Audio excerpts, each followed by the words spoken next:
Há uma frase popular no mundo hoje que ecoa em discursos de autoajuda e canções: apenas siga seu coração. Para a maioria, é um convite à autenticidade e à intuição. Mas para os mais de 8 milhões de testemunhas de Jeová em todo o mundo, essa frase é considerada um conselho perigoso, até mesmo estúpido.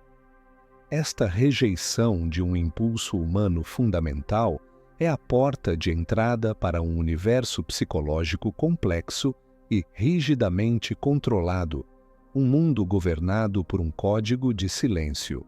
Muitas pessoas que interagem com testemunhas de Jeová, seja um membro da família ou um colega de trabalho, frequentemente percebem algo peculiar. As conversas parecem superficiais. Há uma hesitação em expressar opiniões fortes, um desconforto com certos tópicos. Eles podem parecer gentis e polidos, mas também estranhamente protegidos, como se estivessem constantemente monitorando as próprias palavras. Essa percepção não é uma coincidência.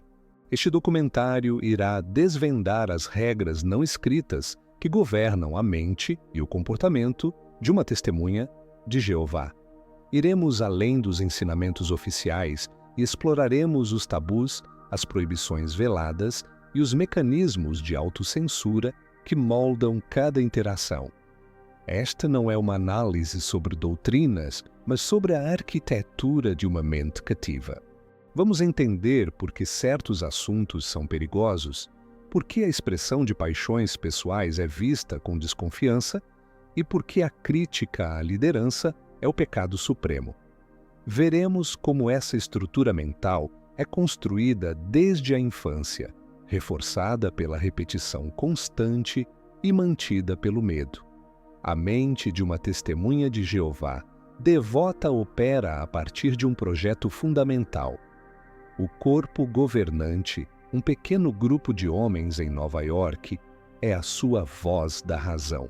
O pensamento independente é demonizado como orgulho satânico, e o medo do Armagedon é parte integrante da rotina diária, uma ansiedade de baixo nível que garante a conformidade. Quando alguém passa décadas nesse sistema, essa estrutura se torna a sua própria identidade. O mundo é visto exclusivamente através das lentes da torre de vigia. E quando uma dúvida surge, quando algo parece errado, a pessoa não está apenas questionando uma crença, ela está questionando a si mesma, a própria fundação de sua realidade. Hoje, vamos decodificar esse programa. Vamos explorar as razões por trás da fachada polida e do sorriso constante para revelar a complexa e muitas vezes dolorosa realidade de viver sob o código de silêncio da torre de vigia. Esta é a anatomia de uma mente doutrinada, uma jornada para entender por que, ao conversar com uma testemunha de Jeová, muitas vezes sentimos que não estamos falando com uma pessoa, mas sim com a representação de uma ideologia. A primeira camada do código de silêncio é a existência de um programa de respostas automáticas. Ao conversar com uma testemunha de Jeová sobre tópicos controversos, raramente se obtém uma reflexão pessoal e honesta. Em vez disso, o que se recebe são respostas pré-aprovadas, clichês que funcionam como uma barreira para desviar o pensamento crítico. Você está falando com o programa, não com a pessoa. Este programa é instalado através de anos de estudo repetitivo das mesmas publicações e da memorização de argumentos específicos para defender a fé. Pergunte sobre os escândalos de abuso sexual infantil na organização. A resposta programada virá rapidamente. Não somos perfeitos. Jeová irá consertar isso. Esta frase encerra a conversa, desvia a responsabilidade institucional e coloca a solução em um futuro divino e inquestionável. Aponte uma contradição doutrinária clara como uma profecia falha. A resposta automática é: a luz fica mais brilhante. Este é talvez o clichê de término de pensamento mais poderoso. Ele transforma um erro embaraçoso em uma prova da orientação progressiva de Deus, em vez de uma evidência da falibilidade humana da liderança. É crucial entender que os indivíduos não são estúpidos. Eles são capazes de ver a lógica e a contradição. No entanto, eles foram ensinados a não ir lá. Foram treinados para identificar uma linha de pensamento perigosa e desligá-la antes que ela possa se formar. O pensamento crítico é rotulado como perigoso. A dúvida é enquadrada como um pecado. E uma forte reação emocional a uma injustiça é vista como Satanás tentando te enganar. É aqui que a dissonância cognitiva se torna uma habilidade de sobrevivência. A mente aprende a manter duas crenças conflitantes ao mesmo tempo e a simplesmente não ver o problema. A crença "devemos obedecer apenas a Deus" coexiste pacificamente com a crença "devemos obedecer ao corpo governante, mesmo se isso não faz sentido". O membro pode ser confrontado com evidências claras de que a liderança errou, mudou doutrinas por conveniência ou implementou políticas danosas. Mas ele ainda afirmará que esses homens são o canal de Deus. Ele ignora a questão subjetiva fundamental. Por que Deus permitiria homens com hábitos ruins como esse liderar? Em vez de questionar, ele celebra. Uma mudança de doutrina não é vista como uma confissão de erro, mas como uma prova de que a organização de Jeová está seguindo os tempos.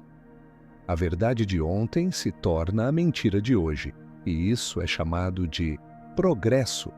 Este programa de respostas automáticas é a primeira e mais forte linha de defesa da mente cativa.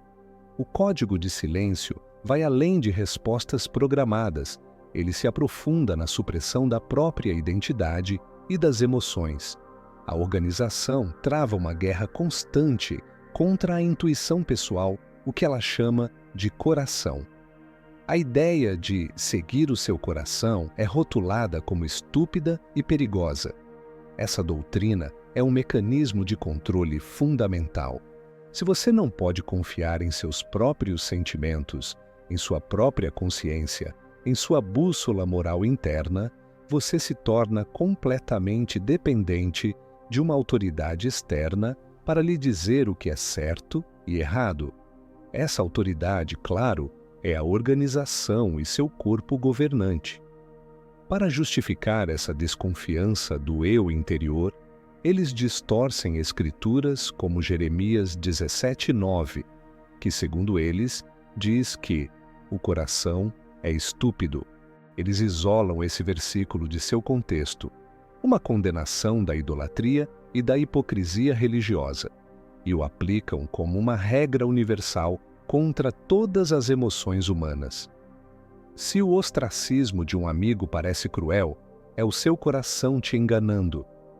Se uma doutrina parece ilógica, é o seu coração orgulhoso se rebelando.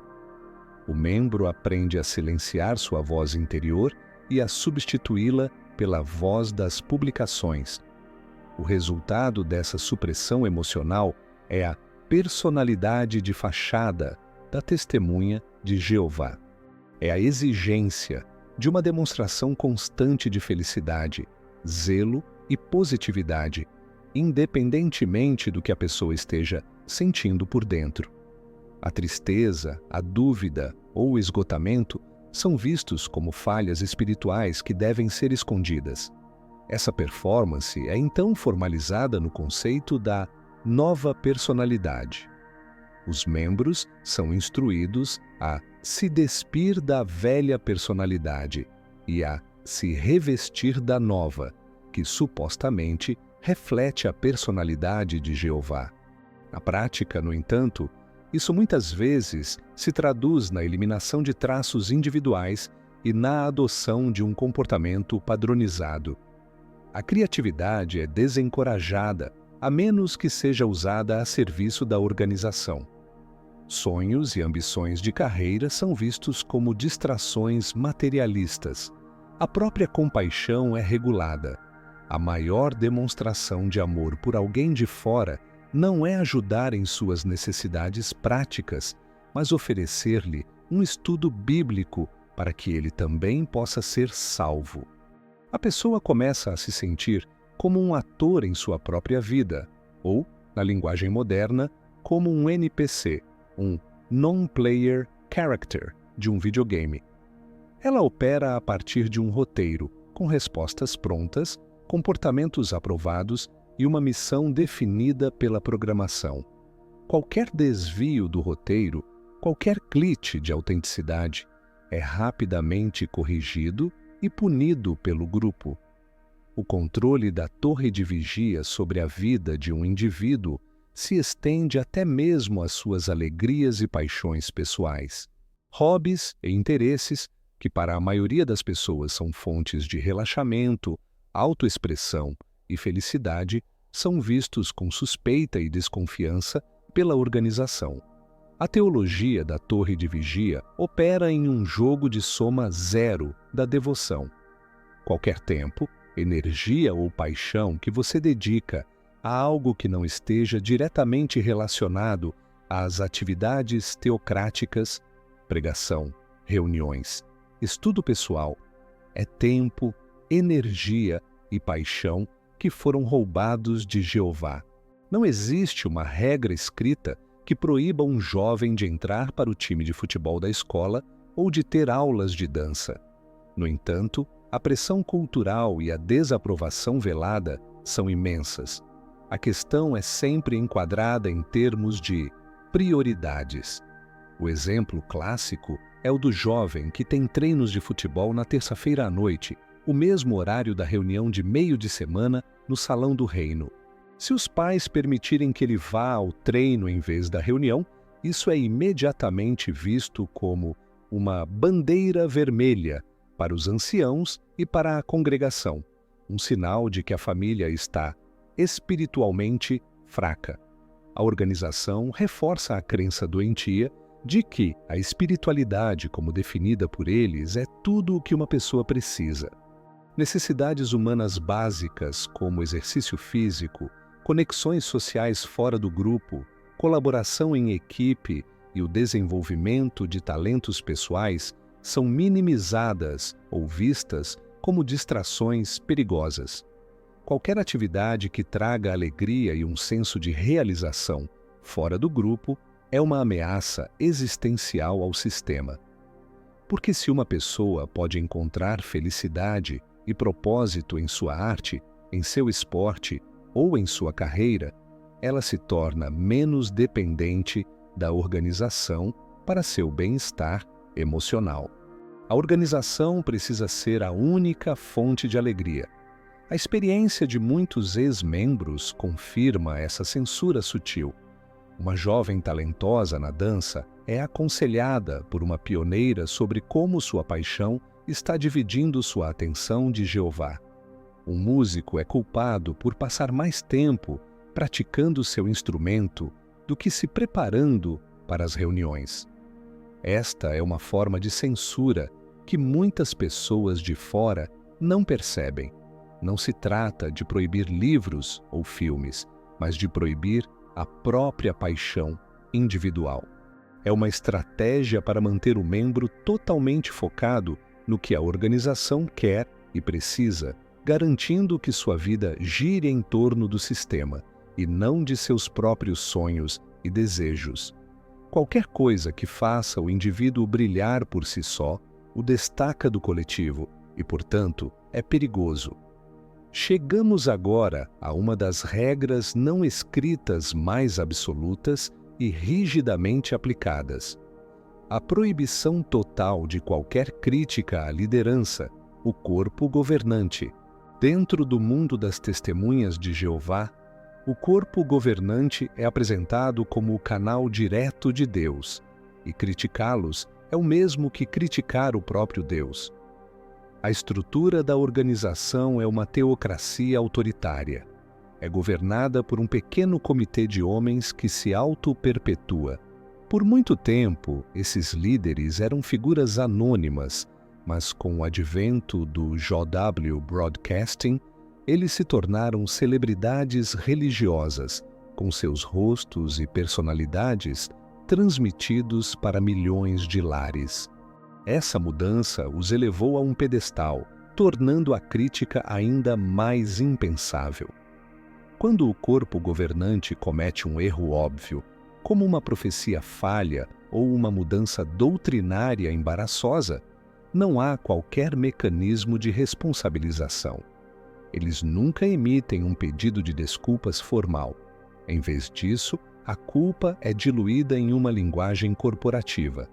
Tivemos que fazer ajustes para nossa compreensão, ou Jeová está nos guiando em uma direção diferente. Eles admitem em suas próprias publicações que não são inspirados nem infalíveis. No entanto, ao mesmo tempo, exigem obediência absoluta, mesmo que suas instruções não façam sentido do ponto de vista humano.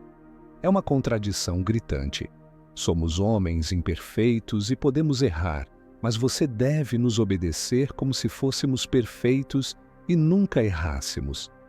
Qualquer um que aponte para essa contradição ou expresse críticas é rapidamente punido. Ele é rotulado como rebelde, orgulhoso ou apóstata. É uma cultura de tolerância zero à dissidência, muito semelhante à de regimes políticos totalitários. É como viver na Coreia do Norte espiritual. Você pode criticar o mundo lá fora, mas nunca o querido líder. Essa proibição da crítica se estende ao campo político. As testemunhas de Jeová são instruídas a serem politicamente neutras. Elas afirmam que o reino de Deus irá resolver todos os problemas do mundo. No entanto, essa neutralidade muitas vezes se manifesta como uma apatia forçada em relação às injustiças do mundo real. Elas criticam o mundo por toda a sua divisão e estragos políticos, mas se um membro quiser tomar algum tipo de ação prática agora, como se voluntariar em um banco de alimentos ou trabalhar com instituições de caridade, ele será desencorajado. Você nunca ouvirá uma testemunha de Jeová falando em termos de nós, como nação, ou se identificando com uma causa cívica. Eles são ensinados a se verem como estrangeiros em seu próprio país. Embora a recusa em saudar a bandeira seja, em princípio, uma questão de liberdade de consciência, na prática, ela serve para isolar ainda mais a criança de seus colegas e reforçar sua identidade como parte de um grupo separado e superior. O código de silêncio não é apenas um conjunto de regras sociais, ele tem um impacto neurológico. A doutrinação repetitiva e o ambiente de medo constante podem, de fato, reconectar o cérebro para a obediência. Nosso cérebro tem dois lados principais que precisam trabalhar em conjunto. O lado direito, mais associado a emoções e intuição, e o lado esquerdo, mais ligado à lógica e à linguagem. A integração saudável desses dois lados nos permite processar sentimentos e tomar decisões racionais. No entanto, quando uma pessoa está constantemente sob medo, culpa e pressão, esse equilíbrio se quebra. A parte lógica do cérebro, o córtex pré-frontal, é suprimida, enquanto a parte do medo, a amígdala, se torna hiperativa. Essencialmente, o medo sequestra a lógica. A pessoa para de pensar criticamente e começa a reagir instintivamente para evitar a dor e buscar a segurança da aprovação do grupo. Essa obediência condicionada é visível em como a congregação se adapta instantaneamente a qualquer mudança de regra vinda do corpo governante. Por décadas, homens não podiam usar barba e mulheres não podiam usar calças em atividades formais.